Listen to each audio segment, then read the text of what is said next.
तसेच आपण इथं आलात त्याबद्दल मी आमच्या सर्व संघटनांतर्फे आपलं अभिनंदन करतो. आणि बरेच मुद्दे रिपीट होतील, पण मी 2च मुद्दे मांडून मग अग्रणी साहेबांना आणि नंतर काही बोलणार आहे.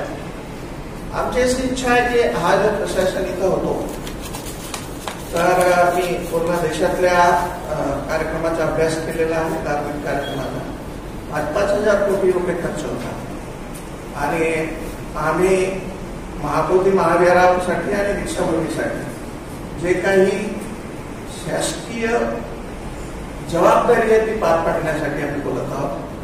महाबोधी महाविहाराबद्दल पहिला मुद्दा मी उपस्थित करतो.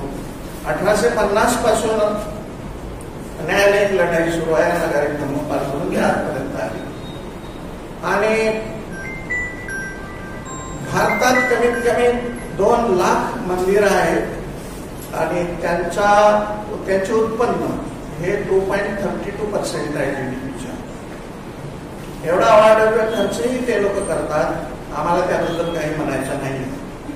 पण ज्या अर्थी जिथं तथागत भगवान बुद्धाला संबोधी प्राप्त झाली आणि त्यांनी जगाला मानवतेचा संदेश दिला ना, आम्ही तो धर्म स्वीकार डॉक्टर बाबासाहेब आंबेडकरांमुळे केला. तर त्या जागेचं पावित्र्य राखण्यासाठी तिथं कोणतेही अतिक्रमण असता कामा नये आणि तो या बुद्धांच्या ताब्यात राहायला काही अडचण नाही आहे. जब हम बुद्धिस्ट लोग किसी मंदिर पे अतिक्रमण नहीं करते, कहीं नहीं जाते, तो हमारी आंतरिक इच्छा है कि हमारी एकमेव जगह आहे. कारण जगात फक्त बुद्धामुळे आपली एक प्रेस्टीज आहे.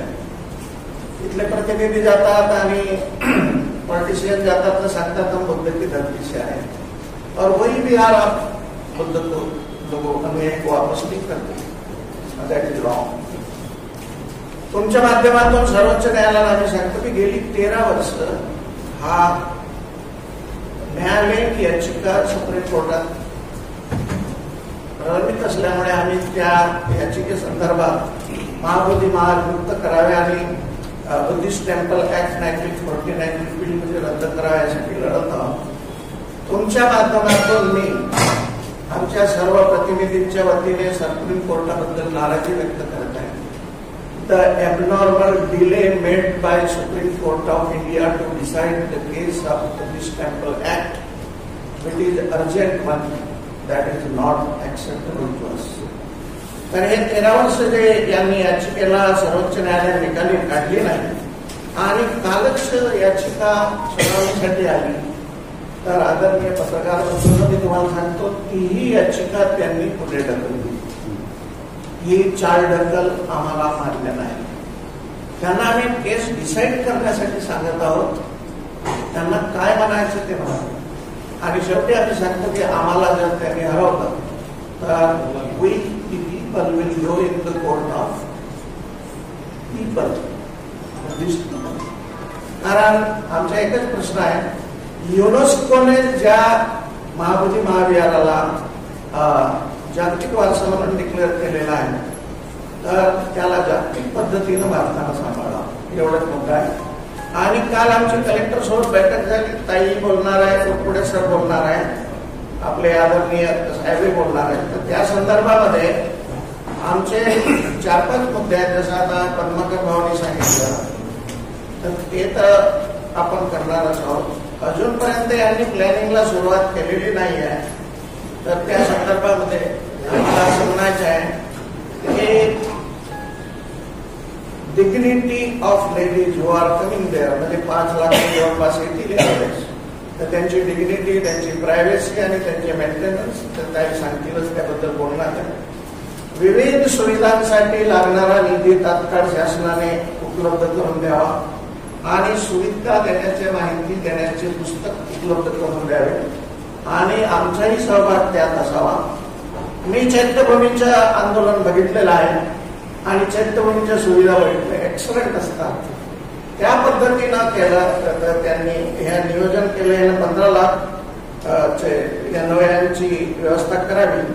आणि महत्वाचं असं की भाऊनी सांगितलं चिखल साचतो, कारण नागपूरला रँडमली पाऊस येतो, तर त्या दिवशी जर पाऊस आला तर राखीव मुरमाची व्यवस्था तिथं करण्यात अशी मी विनंती करतो. ती यादी जी आहे मी जास्त याच्याबद्दल न बोलता तुम्हाला हँडओव्हर करीत आहे आणि इंग्रजी प्रश्न यानंतर प्रदीप भाऊ बोलतील 2 शब्द. मी प्रदीप नगराळे बानाईला रिप्रेझेंट करतो. आम्हाला या ठिकाणी आमची मागणी दीक्षाभूमीच्या सुविधांसाठी अशी आहे की कलेक्टर जी कमिटी बनवते त्या कमिटीमध्ये नागपूर शहरातील जाणकार काही नागरिक त्या कमिटीमध्ये असावे हा आमचा एक मुद्दा आहे. दुसरा आमचा मुद्दा असा आहे की नागपूर दीक्षाभूमी परिसरामध्ये ज्या संस्था आहेत त्या संस्थांची जागा त्या दिवशी येणाऱ्या भाविकांसाठी उपलब्ध करून द्यावी.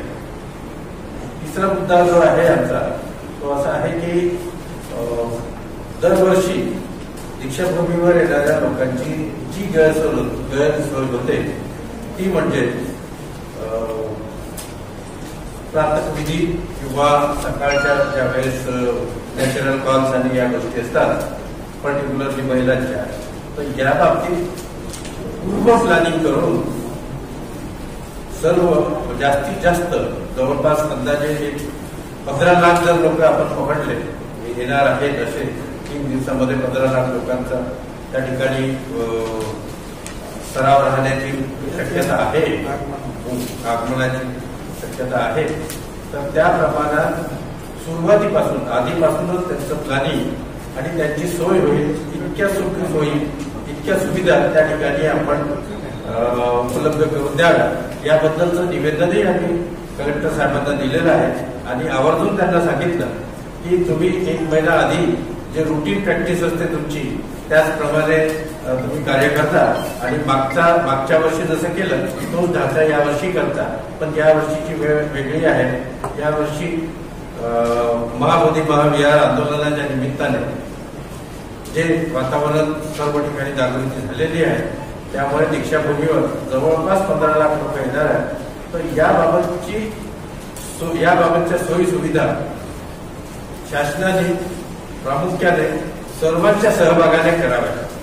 ज्यामध्ये पत्रकारही असावे, ज्यामध्ये सुधार नागरिक असावे, ज्यामध्ये आर्किटेक्ट असावे आणि विविध संघटनांचे प्रतिनिधी सुद्धा असावेत. आमची जी स्मारक समिती आहे ती दरवर्षी चांगलं काम करते, पण त्यांची एक हे आहे की ते त्यांच्या परिसरामध्ये चांगलं काम करते. त्यांच्या परिसरामध्ये चांगलं काम करते. परंतु बाकी बाहेर जे आहेत आता आपण जर ठरवलं तर दीक्षाभूमीपासून आजनी रेल्वे स्टेशन पर्यंत आणि दीक्षाभूमीपासून लोकमत चौकापर्यंत आणि आजूबाजूच्या सर्व परिसरामध्ये लोकांची फार गर्दी असते. तिथपर्यंतच्या सोयी त्या प्लॅनिंगनी कराव्या आणि त्या प्लॅनिंगमध्ये सर्वांना सहभागी करावं एवढंच माझं म्हणणं.